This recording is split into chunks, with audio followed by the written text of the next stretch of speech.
اس دنیا کو چھوڑ کے جانا ہے۔ قبر میں ہمیں ہزاروں من مٹی کے نیچے لوگ دفنا کر چلے آئیں گے، لیکن پیارے اس فکرے کو ذہن نشی کر کے رکھنا چاہیے، ذہن نشی کرنا چاہیے، چونکہ ہر شے کو اس دنیا سے جانا ہے۔ کل نفس ذائقۃ الموت، ہر نفس کو موت کا مزہ چکھنا ہے، ہر شے کو ایک دن موت آنی ہے۔ مگر موت آتی ہے تو جو نزاع کا وقت ہوتا ہے، جاکنی کا جو وقت ہوتا ہے، موت آنے سے قبل چند لمحات جو جاکنی کا ہوتا ہے، نزاع کا وقت ہوتا ہے، تو ان وقتوں میں خصوصی خیال رکھنے کی ضرورت ہے، خصوصی توجہ دینے کی ضرورت ہے۔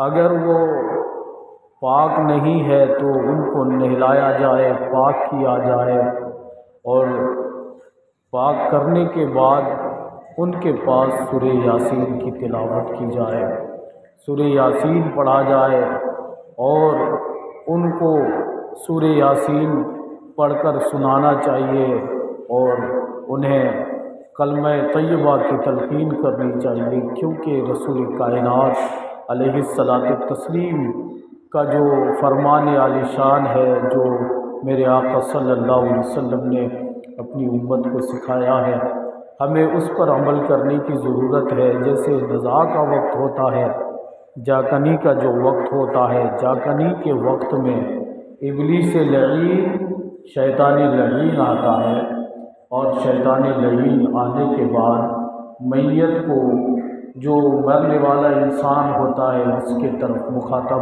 اس سے مخاطب ہوتا ہے۔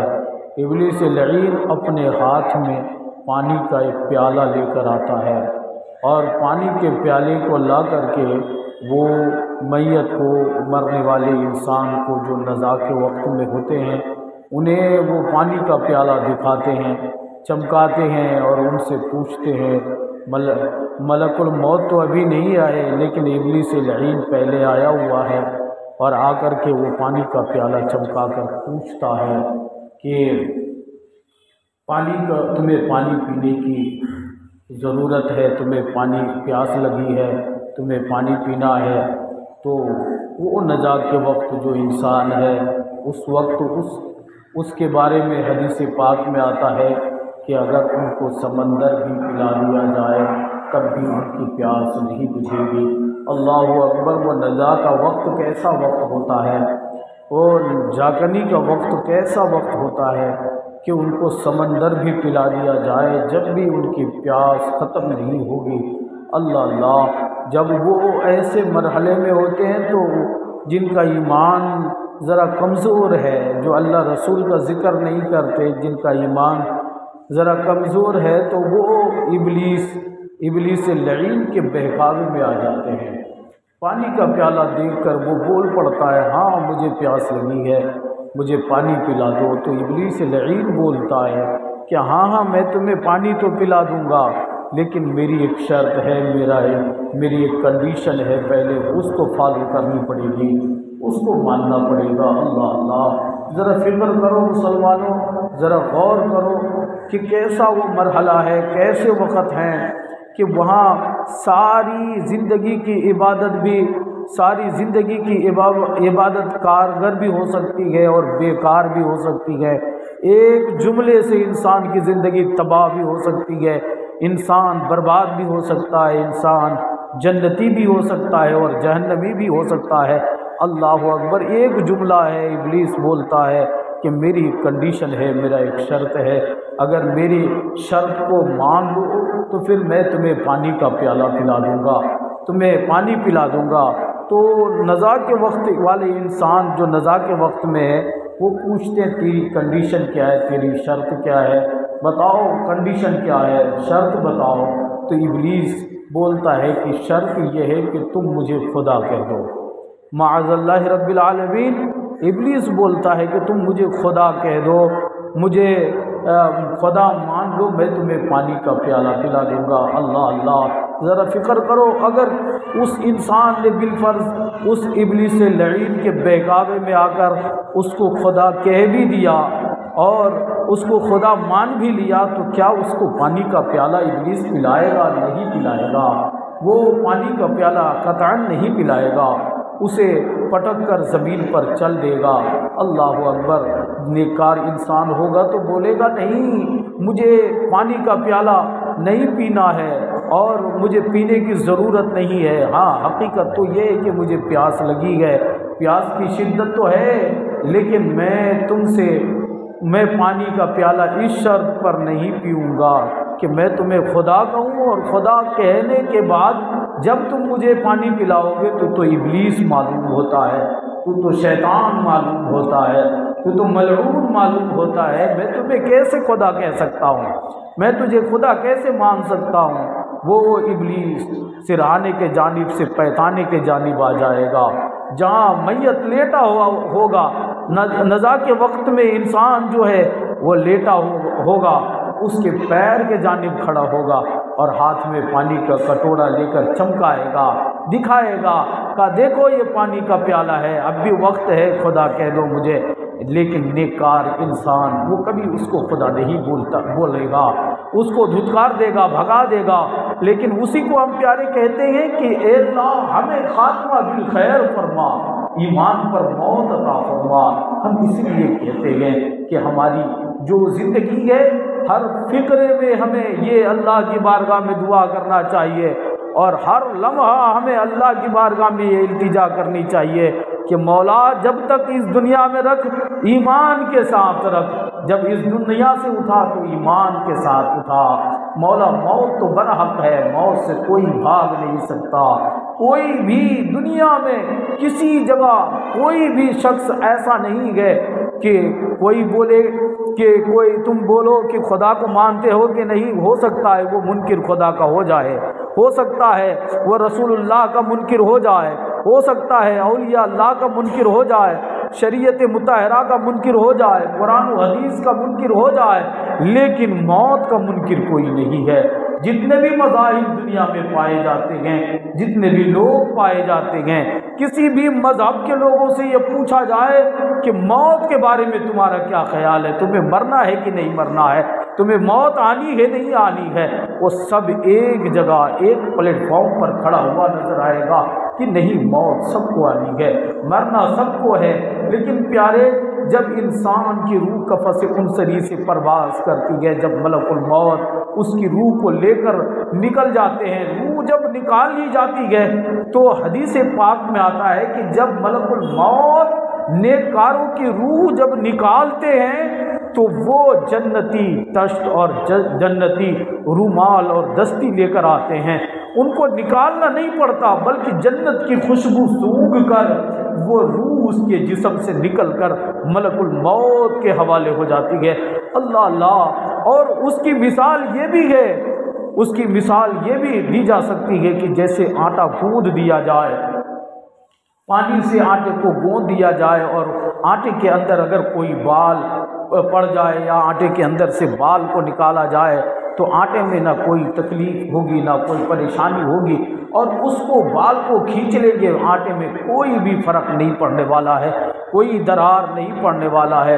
ایمان والوں کی روح ایسے نکلتی ہے جیسے آٹے سے بال کو نکال لینا، آرام سے سکون کے ساتھ، ایسا ہے کہ جیسے ماں کی گود میں وہ بیٹھا بچہ دودھ پی رہا ہے، روح قفس عنصری سے نکل جاتی ہے۔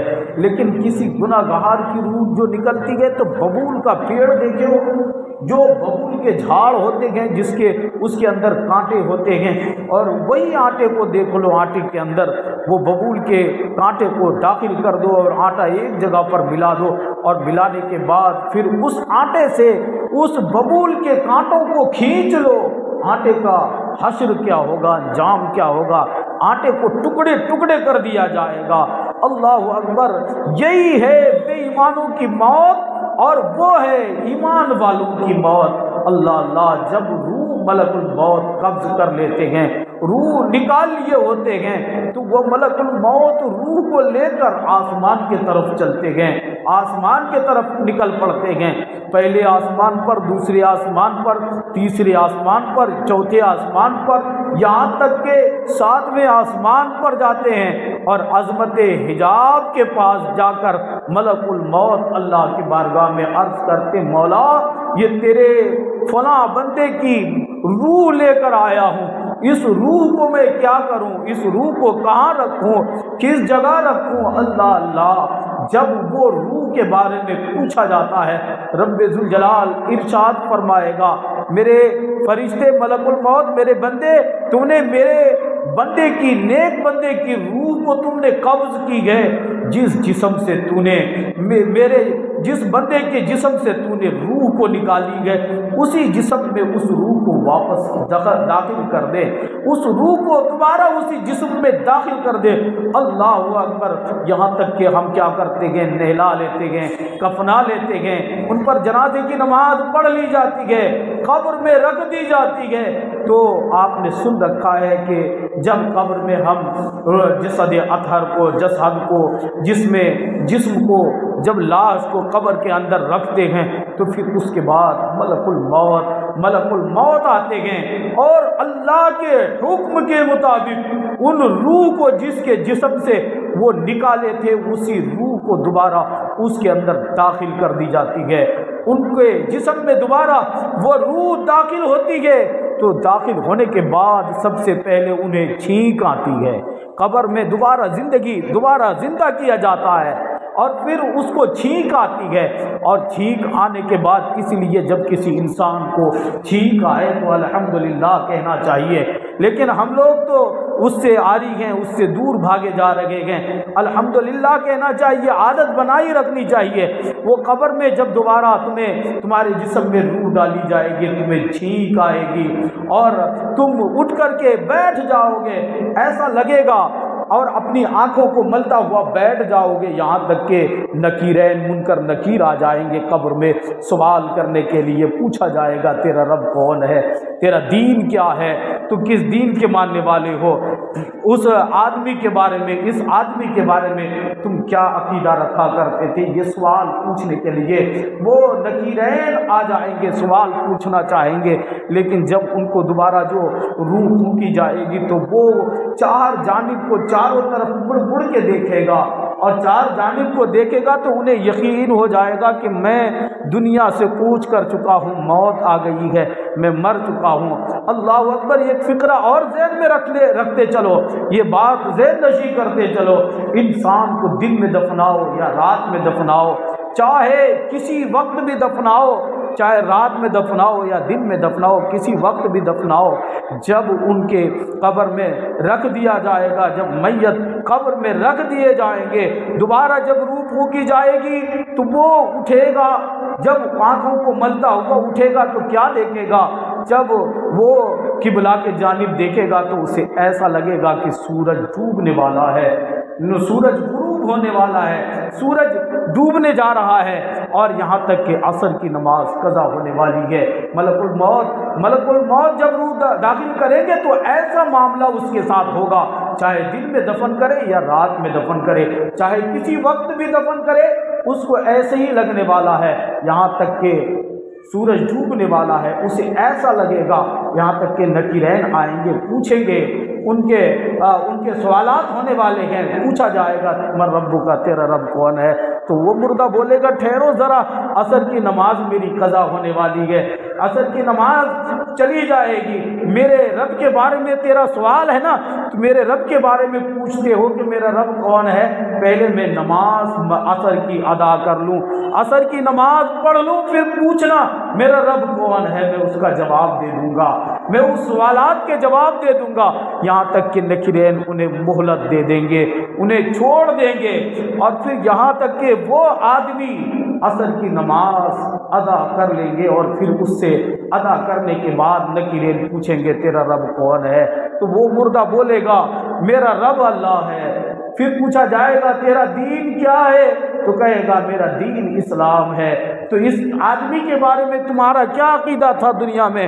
تو کہیں گے ہوا محمد الرسول اللہ صلی اللہ علیہ وسلم۔ یہ جواب دے دیں گے منادی کرنے والے فرشتے ہوں گے، وہ اعلان کر رہے ہوں گے قبر میں، قبر کے اوپر سے آواز آئے گی، ندا آئے گی، قال صدقتا، اے مرنے والا انسان، تم نے جو جواب دیا سچ جواب دیا ہے، صحیح جواب دیا ہے، حق یہی گئے تم نے، میں پہلے ہی سے جانتا تھا کہ تو یہی جواب دینے والا ہے، یہی جواب تم دو گے، یہ مجھے پہلے ہی سے معلوم تھا۔ قال صدقتا کی آوازیں بلند ہوں گی، اللہ اکبر۔ لیکن پیارے میں پوچھنا چاہتا ہوں، آپ سے پوچھنا چاہتا ہوں، میں آپ سے یہ سوال کرنا چاہتا ہوں، میرے پیارے بتاؤ، جو نماز کے عادی نہیں ہوں گے، جو نماز پڑھنے کے عادی نہیں ہوں گے، جو نماز نہیں پڑھ رہے ہوں گے، تو کیا وہ قبر میں سورج ڈوبتے دیکھنے کے بعد وہ کہیں گے کہ مجھے نماز عصر ادا کرنی ہے، نماز عصر پڑھنی ہے؟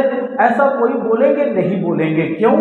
اس لیے کہ دنیا میں اس کی عادت نہیں ہے، وہ نماز کے عادی نہیں ہے، نماز کے پابند نہیں، اس لیے وہ ایسا بولیں گے۔ لیکن میں پیارے ایک بات اور بتا دوں کہ جو نماز اور جو فجر کے وقت، عصر کے وقت، مغرب اور ظہر کے وقت انسان وہ غافل پڑے سو جاتے ہیں اور وہ غافل رہتے ہیں، لیکن پیارے تمہیں یہ معلوم ہے، تمہیں یہ پتہ ہے کہ کتے جو کتا ہوتے ہیں وہ ان کے بچے ہوتے ایک ساتھ 5 6 7 اس طرح کے بچے وہ جنم دیتے ہیں، لیکن کتے کے وہ اس اعتبار سے جتنے بچے وہ پیدا کرتے ہیں، ہر 6 مہینے میں بچہ ہو جانا کتیا کو، اور اس اعتبار سے اس کی پیداوار بہت زیادہ ہے۔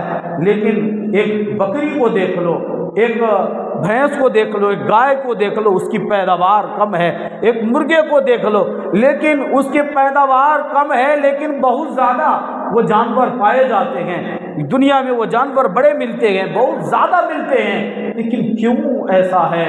کتا تو اتنے بچوں کو جنم دیتی ہے، وہ کتیا اتنے بچوں کو جنم دیتی ہے، لیکن اس کے بچوں کی اس اعتبار سے تو ہر محلے میں ہر جگہ اتنے کتے ہونا چاہیے تھا کہ ہر گلی کوچہ بازار ہر جگہ بھر جانا چاہیے تھا، کتا ہی کتا نظر آتا۔ لیکن پیارے وہ رات بھر جاگتا رہتا ہے، چونکہ وہ برکت اس کو نہیں مل پائی، چونکہ وہ برکت وہ چیزیں نہیں مل پائی، وہ کتا رات بھر جاگتا رہتا ہے، رات بھر شور شرابہ ہلڑ بازی کرتا رہتا ہے، اس پر بھونکنا، اس پر چلانا، وہ رات بھر پیروں کی آہٹ سے وہ اٹھ کر کے اس کو دوڑا دیتا ہے، اس کو بھگا دیتا ہے، وہ رات بھر ادھر ادھر بھونکتا پھرتا ہے۔ لیکن پیارے کبھی غور کیا ہے، جب وہ فجر کا وقت ہوتا ہے، نماز کا وقت ہوتا ہے، تو اس وقت اس کو نیند آتی ہے، اس وقت وہ کتا سو جاتا ہے۔ جب وہ کتا نماز کے وقت میں سو جاتا ہے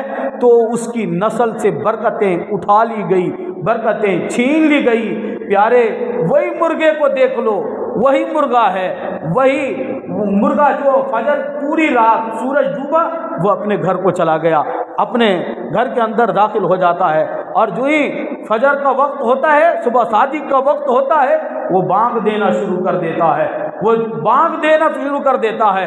اس سے اندازہ کیا لگتا ہے کہ اب صبح ہو گئی ہے، صبح کا سویرا نمودار ہو چکا ہے، ایسا محسوس ہوتا ہے اللہ نے اس کی نسل میں برکتیں رکھی گئے۔ پیارے اس سے ہمیں سبق حاصل کرنا چاہیے، ہمیں اس سے سبق حاصل کرنا چاہیے، درس لینا چاہیے کہ اگر تم نماز کے وقتوں میں سویا کرو گے تو تمہاری زندگی سے برکتیں اٹھا لی جائے گی، تمہاری نسلوں سے برکتیں اٹھا لی جائے گی۔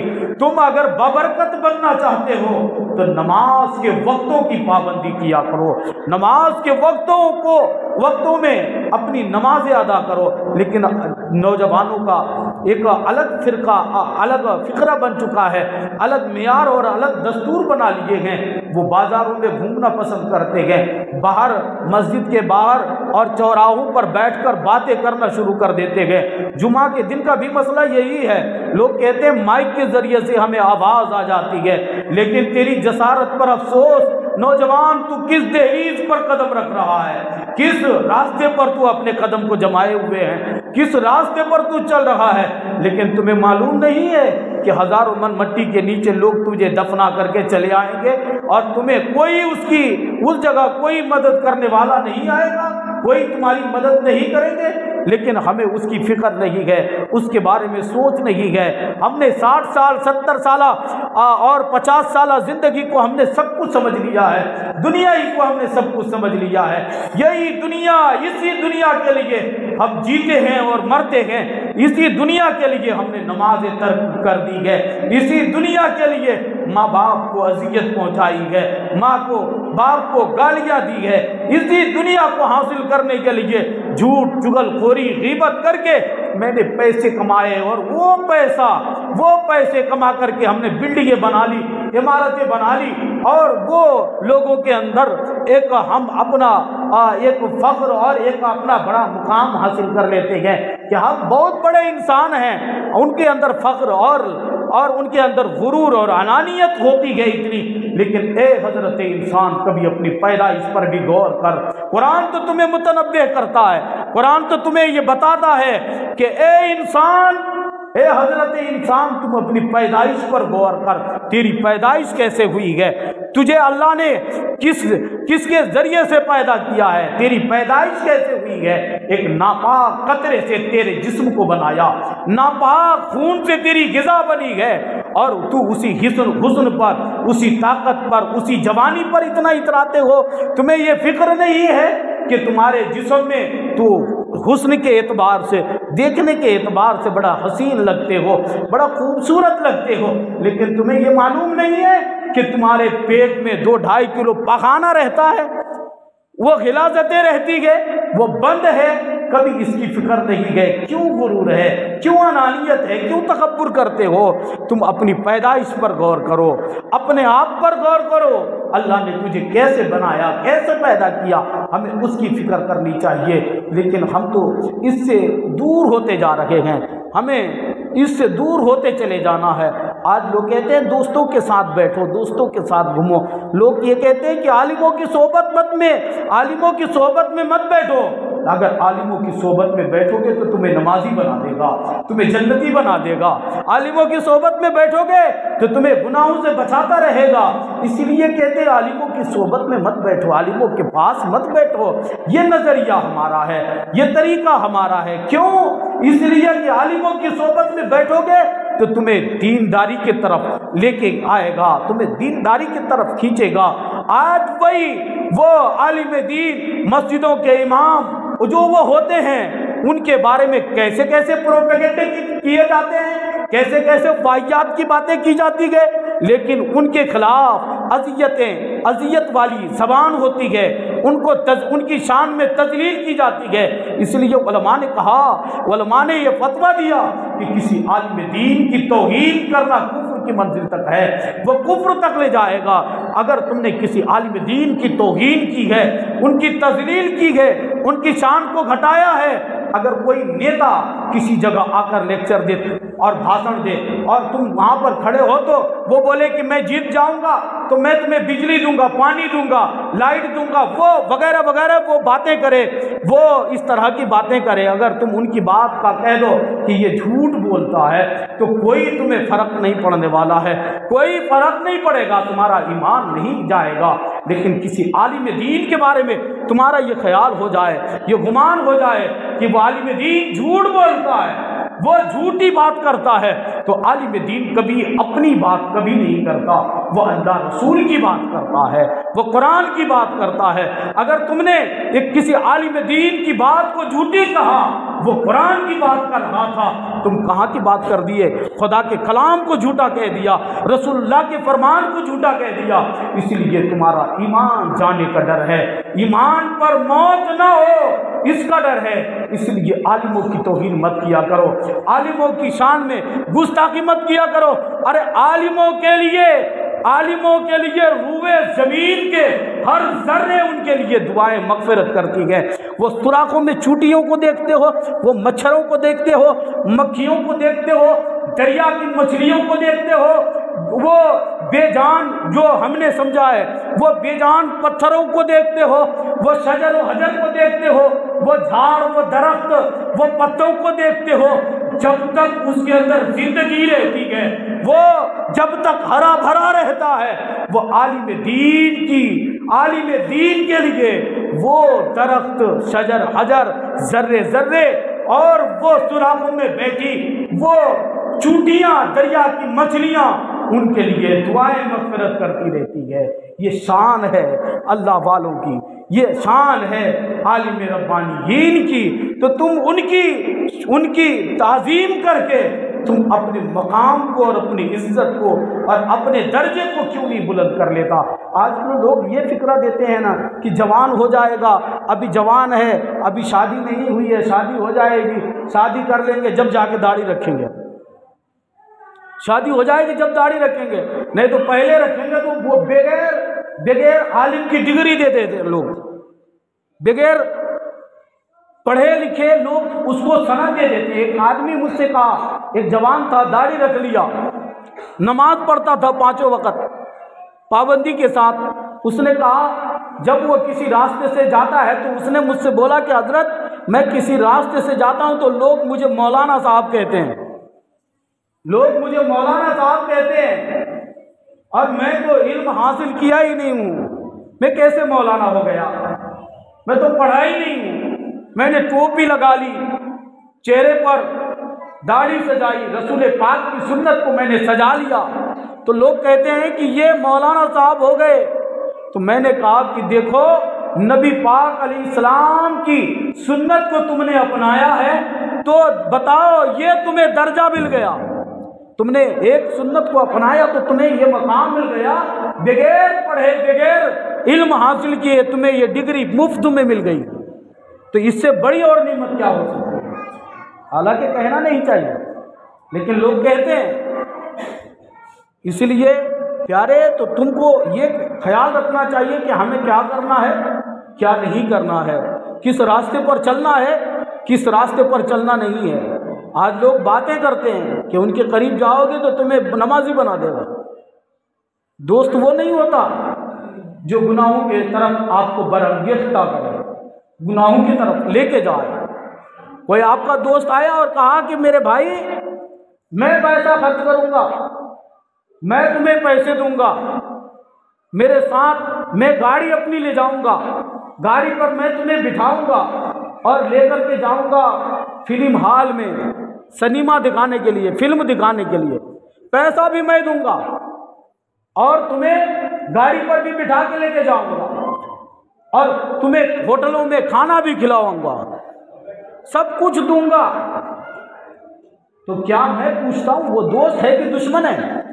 آپ بولو گے آپ کی نظر میں وہ دوست ہے، آپ بولو گے وہ میرا دوست ہے، جب تو میرے خرچہ اٹھا رہا ہے، جبھی تو مجھے ہوٹل میں لے کے کھانا کھلا رہا ہے، چائے پلا رہا ہے اور وہ فلم دکھا رہا ہے، یہ دوست ہیں۔ لیکن وہ آپ کی نظر میں ہے، میری نظر میں کیا ہے؟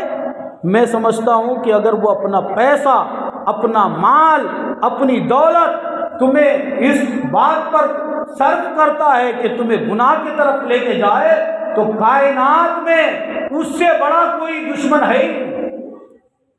جو تمہیں گناہ کی طرف لے کے جائے اس سے بڑا کوئی دشمن نہیں۔ تم سمجھتے ہو کہ وہ میرا دوست ہے، لیکن وہ دوست نہیں، سب سے بڑا دشمن ہے وہ تمہارا، سب سے بڑا دشمن، اس سے بڑا دشمن کوئی ہے ہی نہیں۔ اس لیے کیا کرنا چاہیے؟ ان راستوں پر چلنا چاہیے جن میں گناہ نہ ہو، ان سے دوستی کرنی چاہیے جو آپ کو گناہ سے بچانے والا ہو، ان سے محبت رکھنی چاہیے جو گناہوں سے آپ کو دور کرنے والا ہو۔ لیکن یہاں تو الٹا معاملہ ہو گیا، اگر گناہوں سے دور کرنے والا انسان مل جائے تو وہ کہہ دے گا کہ بھائی اس کے پاس مت بیٹھو نہیں تو تمہیں ملا بنا دے گا۔ نہیں بولتے تو بولو نا یار، بولتے کہ نہیں بولتے ایسا کہ ان کے پاس مت بیٹھو نہیں تو ملا بنا دے گا؟ بولتے نہیں بولتے؟ بولو نا، غلط بول رہا کیا؟ بولتے کہ نہیں؟ سر مت ہلانا یار، زبان تو ہلا دو۔ بولتے ہیں کہ بولتے نا، ایسا بولتے نا کہ بھائی ان کے پاس مت بیٹھو نہیں تو ملا بنا دے گا، نمازی بنا دے گا، قرآن شریف پڑھنے کا عادی بنا دے گا۔ میں کہتا کہ وہ تم اس کو گالیاں دے رہے ہو، کسی امام کو تم گالیاں نکالو، کسی بھی امام کو تم گالیاں دو، لیکن ان کی توہین کرتے پھرو، لیکن کبھی کوئی امام صاحب یا کوئی عالم دین یا کوئی عالم ربانی یا کوئی حافظ قرآن کبھی آپ کو یہ بولے گا کہ یہ گالی دے رہا ہے تو جائے جہنم میں؟ کہے گا؟ کہتا ہے؟ کہا کبھی؟ نہیں کہہ سکتا وہ۔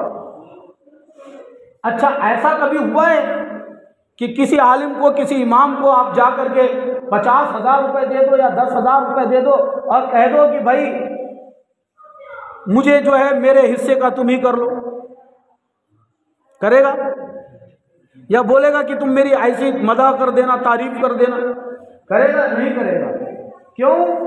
اس لیے وہ نہیں کرے گا، تم اس کو گالیاں دو، پیسے سے اس کو تول دو، لیکن ہر حال میں تم گالیاں دے رہے ہو، اس کی توہین کر رہے ہو، لیکن تم 4 5 انگوٹھیاں پہن کر کے آ گئے ہو، تو وہ عالم صاحب دیکھے گا یا امام صاحب دیکھے گا تو دیکھ کر بولے گا اتارو، یہ شریعت کے خلاف ہے۔ ایک انگوٹھی پہنو، وہ بھی چاندی کی 4.5 ماشا، اس سے زیادہ نہیں۔ لیکن یہاں تو الگ معاملہ ہو گیا، جو 10 15 انگوٹھیاں پہن لے وہ بڑا پیر صاحب بن گیا ہے، آج کل بڑا پیر صاحب بن گیا ہے۔ وہ کیا کیا کون سا پیر بن جاتا ہے تو اللہ ہی جانے، گمراہ ہو جاتا ہے۔ وہ جو ہاتھ میں کڑا ڈالتے ہیں یہ ہماری شریعت میں جائز نہیں ہے۔ 10 انگوٹھیاں نہیں پہن سکتے، ایک انگوٹھی پہنو، وہ بھی چاندی کی ہو اور ایک نگ والی ہو۔ اب جہاں عموماً رسم ہوتا ہے، رسم میں لوگ کیا کرتے ہیں، ایک چین موٹا سا بنا کے دے دیا، گلے میں دے دیا، اب دیکھو اس سے زیادہ وزن اس کے ہاتھ میں چین کا پڑا ہوا ہے۔ کہیں میں تو سمجھتا ہوں اتنا کمزور آدمی ہے، کہیں ایسا نہ ہو اس چین کے وزن سے کہیں دب کے مر جائے۔ نہیں، وہ غلط ہے، بالکل نہیں دینا چاہیے۔ اس کے بدلے میں تمہیں تحفہ دینا ہے، تحفہ دینا کوئی بری بات نہیں ہے، ہدیہ دینا کوئی بری بات نہیں ہے، لیکن اس کے بدلے میں تم اور کچھ بھی دے سکتے ہو۔ سونا، چاندی،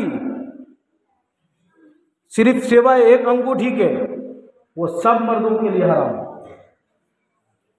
وہ نہیں لگانا چاہیے، وہ استعمال نہیں کرنا چاہیے اسے، لیکن ہم تو کرتے ہیں اور کریں گے۔ اور اگر کوئی بول دے بھائی مت کرو تو وہ سب سے بڑا دشمن، اس کو گالیاں دو، اس کی توہین کرو، اس کی جو ہو سکتا ہے ہر ممکن کوشش کرو اس کو بے عزت کرنے، لیکن کبھی بھی یہ نہیں بولے گا، کبھی جہنم کا راستہ گالیاں دیتے ہو، لیکن کوئی عالم کبھی کسی جہنم کے راستے پر انسان کو چلنے نہیں دے گا، وہ منع کرتا رہے گا۔ اگر نماز میں غلطی ہو رہی، بھائی غلط کر رہے یہ صحیح کرو، سدھارو، اس کو سدھارنے کی تلقین کرتا رہے، اس کو ہدایت دیتا رہے۔ اس لیے ہمیں کیا کرنا چاہیے، ہمیں سیدھے راستے پر چلنے کی ضرورت ہے۔ اولیاء کرام فرماتے ہیں کہ عورتوں کی نماز اس وقت تک مقبول نہیں ہوتی، وہ مقبولیت کے درجے میں نہیں پہنچتی کہ چہرہ الگ بنا لو، الگ حلیہ بنا لو، بلکہ ان کو اچھی طریقے سے زیورات پہن کر کے نماز پڑھیں، بند صبر کر کے۔ لیکن یہاں تو الٹا معاملہ ہے، جہاں بننا چاہیے تو وہاں بنتے نہیں ہیں، جہاں بننا نہیں چاہیے تو وہاں ہم بنتے ہیں۔ یہاں مطلب اچھا لباس پہن کے آنا چاہیے، عمدہ خوشبو لگاؤ، عطر لگاؤ، اپنے جسم کو معطر کرو اور پھر رب کے حضور آؤ، ہے نا۔ لیکن یہاں تو ہم نماز ہی تو پڑھنے جا رہے ہیں، ایسا ہو جائے گا کوئی بھی لباس پہننے میں چلے جائے، کوئی دقت نہیں۔ اب جہاں نہیں پہننا چاہیے وہاں کوئی ضروری نہیں ہے کہ وہاں پہنو گے تو تمہاری واہ واہی ہوگی، یہی مقصد ہے۔ وہاں جاؤ گے وہاں ضرورت نہیں تھی، جہاں ضرورت تھی وہاں کر رہے۔ عورتیں بند صبر کر کے اچھی طریقے سے اپنے آپ کو سنوار کے رب کے حضور جانا چاہیے، نماز پڑھنی چاہیے، تو وہاں نہیں بن سکتے وہ، تو وہاں تو چہرہ بھی صحیح سے نہیں دھلے، بلکہ اگر دھلنا ہے تو کب کسی شادی میں جانا ہے تو پھر اچھے سے میک اپ لگانا، کریم لگانا، پھر فوٹو میں کیا ہے وہ کیا کون سا بولتے ہیں اس کو، لالی لگانا، ناخنوں میں کیا کیا لگانا، وہ چمکدار۔ کیوں؟ جہاں سجنا تھا وہاں تو سجا نہیں، سجنا ہے تمہیں نا، تو سجنا ہے اپنے شوہر کے لیے سجو، اچھی طریقے سے سجو۔ اور اولیاء کرام کی جو بیویاں آتی تھی نا تو وہ ایسے اپنے آپ کو سجا کے آتی تھی جیسے کہ پہلی رات کی دلہن ایسے اپنے آپ کو سنوار کے آتی تھی، تو اپنے شوہر کے پاس جاتی تھی تو اپنے آپ کو سنوار کے آتی تھی۔ لیکن یہاں سنوارنا ہے نہیں، شوہر کے پاس پھٹا پرانا لباس پہن کے چلے گئے، اگر شادی میں گئے تو وہ کیا کیا پتہ نہیں تاج محل چہرے پر ملوا کر کے تب جاتے ہیں، کیوں؟ دوسروں کو دکھانے کے لیے۔